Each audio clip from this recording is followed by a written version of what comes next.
কিন্তু আমি আজকে যে কথাটা বলবো সেটা হচ্ছে বিগত এক সপ্তাহ যাবত আর কি আমি একটা প্রশ্নের সম্মুখীন হচ্ছি আর কি, একটা টার্ম, সুইসাইড। ঠিক আছে, সুইসাইড। ঠিক আছে, বিগত এক সপ্তাহ থেকে আমি মোটামুটি তিনটে শুনলাম আর কি। এবং গতদিন রাত্রেও আমি একটা এই কথার সম্মুখীন হয়েছি।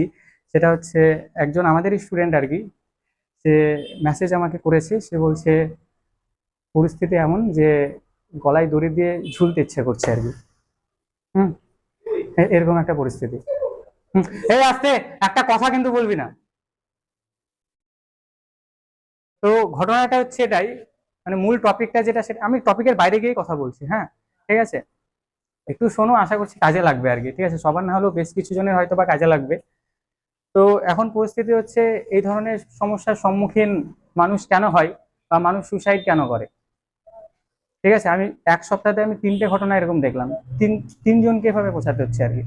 তাহলে মানুষ এই সমস্যার সম্মুখীন কেন হয়? তো সুসাইড মানুষ কেন করে, এটা বুঝতে গেলে আমাদের আরেকটা জায়গা বুঝতে হবে, সেটা হচ্ছে ডিপ্রেশন। ডিপ্রেশন কি জিনিস বুঝতে গেলে আমাদের বুঝতে হবে হচ্ছে অ্যাংজাইটি। ডিপ্রেশন কি জিনিস বুঝতে গেলে আমাদের বুঝতে হবে কি, অ্যাংজাইটি। অ্যাংজাইটি মানে কি? অ্যাংজাইটি মানে হচ্ছে চিন্তা, তাই না? অ্যাংজাইটি মানে কি? অ্যাংজাইটি মানে হচ্ছে চিন্তা, তাই না? এবার চিন্তা কি? ঠিক আছে, চিন্তা তো অবশ্যই ভালো জিনিস, তাই না? চিন্তা যদি আমাদের মস্তিষ্কে যদি না থাকে তাহলে তো বেঁচে থাকাই আমাদের কঠিন হবে। আমি চিন্তা করছি মানে তো আমি বেঁচে আছি। কিন্তু অ্যাংজাইটির মিনিং হচ্ছে নেগেটিভ চিন্তা আর কি। চিন্তাটা কেন আসে আমাদের মাথার মধ্যে? ঠিক আছে, কেন আসে মানে চিন্তার কারণ কি? চিন্তার বিভিন্ন রকম কারণ হতে পারে। ফার্স্ট কারণ, ঠিক আছে, তোমার হেলথ জনিত কোনো ইস্যুস হতে পারে আর কি।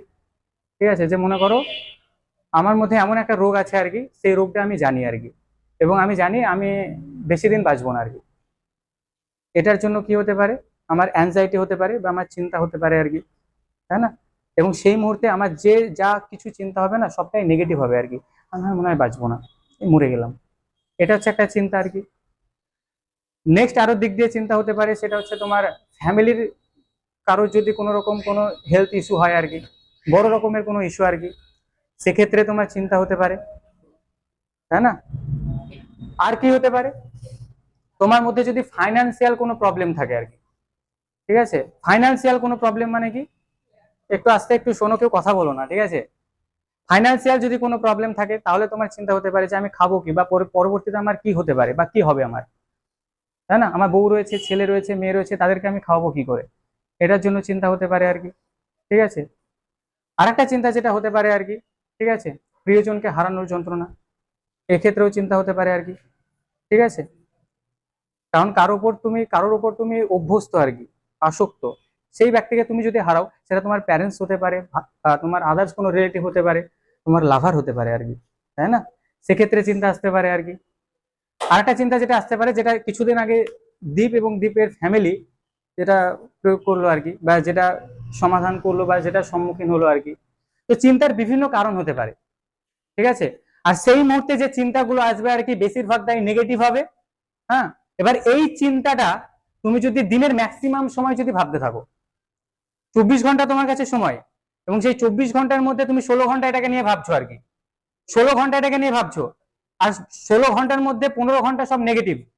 ঠিক আছে, যে আমার তো প্রিয় মানুষটি ছিল ও, ঠিক আছে, আমার এবার কি হবে, আমি কিভাবে বাঁচবো। ঠিক আছে, তো এই চিন্তাটা যখন 15 ঘন্টা বা তার বেশি দিন ধরে চলবে, এই 15 ঘন্টা বা তার বেশি ঘন্টা ধরে চলবে, এবং এটা 2 সপ্তাহ বা তার বেশি দিন যখন চলে যাবে, তার প্রভাব যখন তোমার শরীরের উপর পড়বে আর কি, যে তুমি ওই চিন্তাটার জন্য তুমি খেতে পারছো না, হাত কাঁপছে, 3 বেলা হরলিক্স লাগছে আর চামচ লাগছে আর কি, তাই না?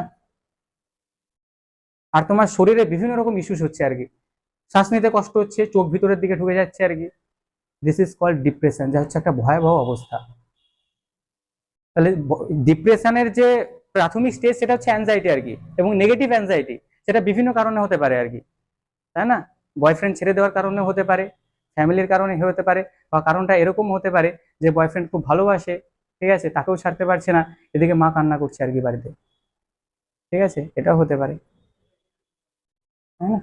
বা আরো আদার্স প্রচুর হতে পারে, ঠিক আছে, বিভিন্ন অর্থনৈতিক কারণে। তো সেই চিন্তাটা যখন তোমার দিনে 16 ঘন্টা বা তার বেশিক্ষণ ধরে তুমি করবা, এবং সেটা 2 সপ্তাহ বা তার বেশি দিন ধরে চলবে এবং তার প্রভাব তোমার যখন বডির উপর পড়বে, দিস ইজ কল্ড ডিপ্রেশন। ওটাকে আমরা বলি হচ্ছে ডিপ্রেশন, ঠিক আছে, যা হচ্ছে একটা ভয়াবহ দিক আর কি। আর ওই যখন ডিপ্রেশনটা যখন আসবে আর কি, তখন নিজের মধ্যে বাঁচার যে ইচ্ছাটা আর কি, সেটা আস্তে আস্তে কমে যাবে। তখনই তার জন্যই মানুষ কিন্তু সুসাইডটা করে আর কি। হ্যাঁ, অনেকে পাগল হয়ে যায়। আগে কিছু ছিল আর কি, এমনি এমনি করে না, কিছু তো ছিল আর কি। চলো এবার এখান থেকে আমরা বেরিয়ে আসবো কি করে আর কি, তাই না? এই আস্তে আর কিছু একটা কথা আছে, বলে দি না, তাই না? দেখো, যখন এই যে ডিপ্রেশনের যে স্টেজটা আর কি, এটা কিন্তু প্রচুর একটা ভয়াবহ জায়গা আর কি। এই জায়গা ভয়াবহ মানে প্রচুরই ভয়াবহ আর কি, ঠিক আছে, মানে সাইকিয়াট্রিস্ট এসেও খুব কঠিন। হুম। তো এখন ঘটনা হচ্ছে, যখন তোমার মধ্যে ডিপ্রেশন কাজ করবে আর কি, হুম, বা যখন তোমার মধ্যে এরকমটা আসবে যে আমি সুসাইড করবো আর কি, যেটা আমি বিগত এক সপ্তাহে আমি 3 জনের কাছ থেকে শুনলাম আর কি। বিগত 1 সপ্তাহে 3 জনের কাছ থেকে শুনলাম, সেই জন্য আমি কথাটা বলছি। তোমাদের মধ্যে কোনো না কোনো সময়, এখন না হলেও পরবর্তীতে আসলেও আসতে পারে আর কি। তো ঘটনা হচ্ছে এরকম, যখন তোমার মধ্যে ডিপ্রেশন আসবে আর কি, বা সুসাইড করার যখন টেন্ডেন্সি তোমার মধ্যে থাকবে আর কি, তখন কতগুলো জায়গায় যাবা আর কি, ঠিক আছে। ফার্স্ট জায়গা শ্মশান ঘাট। আসতে ফার্স্ট জায়গা হচ্ছে শ্মশান ঘাট, বা কবরস্থান হলে কবরস্থান যেতে পারো, যেতে পারো কোনো হসপিটালে, একা একাই চলে যাবা, যেতে পারো তোমার কোনো মন্দিরে আর কি। শ্মশান ঘাট যদি যাও, সেখানে গিয়ে একটা জিনিস দেখতে পাবা, এই পৃথিবীতে কেউ সুখে নেই আর কি। সবাই কোনো না কোনো দুঃখে জর্জরিত, সবাই কাঁদছে, হাউ হাউ করে কাঁদছে আর কি, ঠিক আছে। একজন মারা গেছে, হাউ হাউ করে কাঁদছে আর কি। শ্মশান ঘাট যদি যাও, সেখানে গিয়ে তোমার বেঁচে থাকার ইচ্ছাটা একটু হলেও বাড়বে আর কি। দ্বিতীয়ত হচ্ছে, যদি হসপিটাল যাও আর কি কখনো, সেখানে দেখবা, ঠিক আছে, যে মানুষ বাঁচার জন্য কি লেভেলের লড়াইটা করে। কখনো যদি হসপিটাল যাও আর কি, যে মানুষ বাঁচার জন্য, ঠিক আছে, মানে ডাক্তার বলে দিয়েছে সে 1 বছর বাঁচবে আর কি, মাত্র 1 বছর বাঁচবে বা 6 মাস বাঁচবে। তো সেই 6 মাস বাঁচবে আর কি, সেই 6 মাস বাঁচানোর জন্য ঘড়ি ঘটি বাড়ি গুটি যা কিছু আছে, লাখ লাখ টাকা তার পিছনে খরচ করছে আর কি। মানে মানুষ বাঁচার জন্য কতটা কি কিছু করছে আর কি। হুম। নেক্সট হচ্ছে, কবরস্থান গেলেও সেই একই জিনিস দেখতে পাবা, ঠিক আছে, যে তোমার মতো তো হাজারো মানুষ মাটির 3.5 হাত নিচে পুঁতে রয়েছে আর কি। আমি না হয় নাই থাকলাম। হুম। মন্দির যেতে পারো আর কি, ঠিক আছে। তো এখান থেকে যদি যাও, কিছুটা হলেও স্বস্তি পাবে। দ্বিতীয়ত হচ্ছে,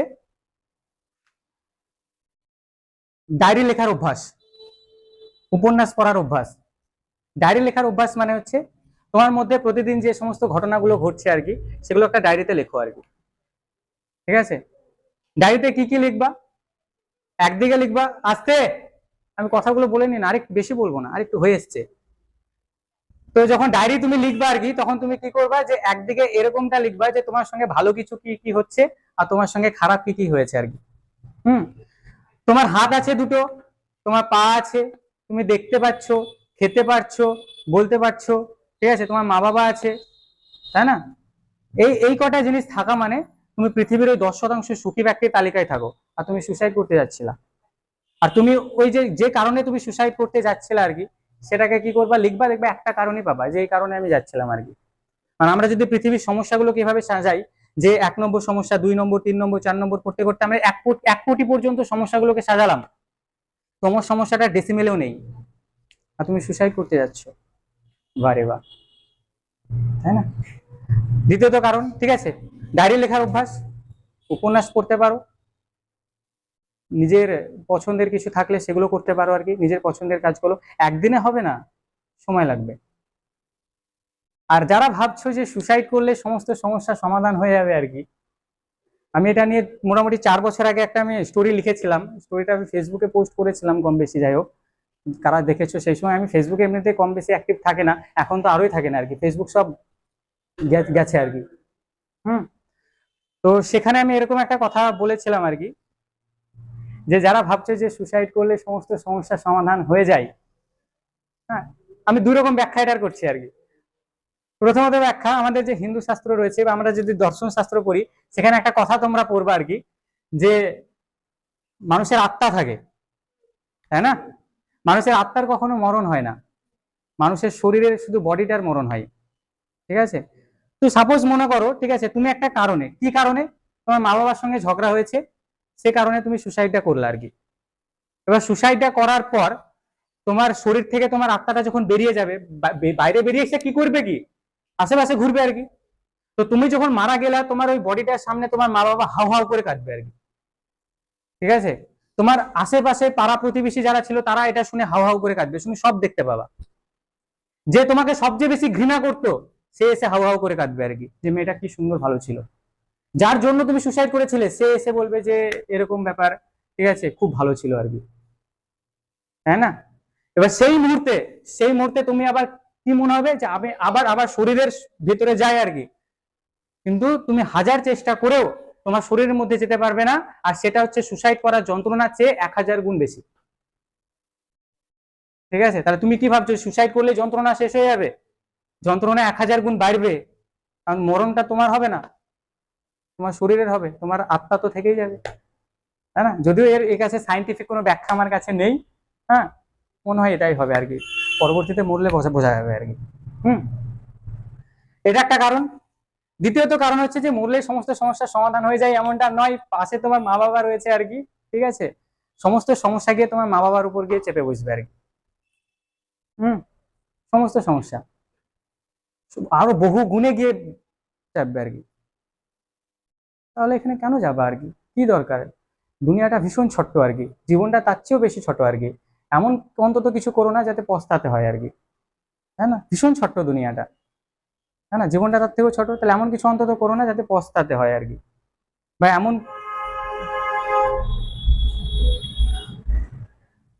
নেক্সট, সমস্যা যতই হোক, কষ্ট যতই হোক, সময়কে একটু সময় দাও, সময়ের সঙ্গে সঙ্গে দেখো তোমাকে এই কষ্টটাকে সহ্য করার অভ্যাস তৈরি করিয়ে দেবে, ঠিক আছে। তুমি যে কারণে সুসাইড করতে চাইছো আর কি, যে কারণে সুসাইড করতে চাইছো, তুমি মাত্র 6 মাস দাঁড়িয়ে যাও, ঠিক আছে। 6 মাস পর তুমি কি কারণে সুসাইড করতে যাচ্ছিলে সেটা তোমার মনে থাকবে না, আমি লিখে দেবো আর কি। আর তারপরেও যদি কারো সুসাইড করতে ইচ্ছা করে আমাকে 11:30টার পরে ফোন করবা, আমি ভালো লেভেলের একটা দড়ি নিয়ে যাব, আর ঠিক আছে 2,4-D আর গাইসিল 3:2 অনুপাতে চামচের সঙ্গে নিয়ে যাবো আর কি। সুসাইড করে নাও তুমি, ঠিক আছে, ভালো লেভেলের দড়ি আর কি, তাই না। যথেষ্ট বুদ্ধি হয়েছে, বোঝার ক্ষমতা হয়েছে, তাই না, এগুলো কেন করবো আর কি, আর এগুলোর সম্মুখীন কেন হবো আর কি, তাই না। তাহলে জীবনে যতই কষ্ট আসুক, পরিস্থিতি যেমনই হোক না কেন, তারপরও হাসতে হবে আর কি, তাই না। যে ঈশ্বর আমাকে কষ্টটা দিচ্ছে আর কি, সেও যাতে অবাক হয়ে যায় যে বেটাকে আমি এত কষ্ট দেওয়ার পর হাসে কি করে,